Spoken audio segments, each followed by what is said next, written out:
Hi everyone, this is Atanas with LegalTrek and welcome to our December videos with a little bit of Christmas music in the background. As you can see, I'm in the client details and this client has accounts, retainer accounts. Let's check out the retainer accounts. He has one account in euros and one account in dollars. As you know, when an invoice is issued, the amount of the invoice is automatically taken from a retainer.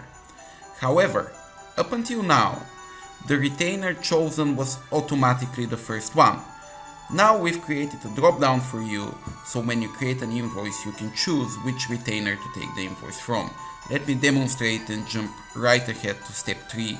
Okay, so now we are in step 2 actually of invoice creation, and we are creating the invoice for the client, clicking next step, going on to step 3.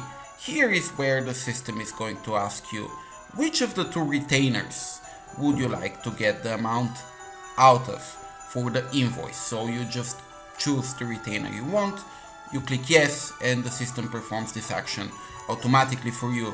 You can continue by sending, of course, the invoice to its intended recipient if you need to do so, or simply skip and finish and go to your list of invoices.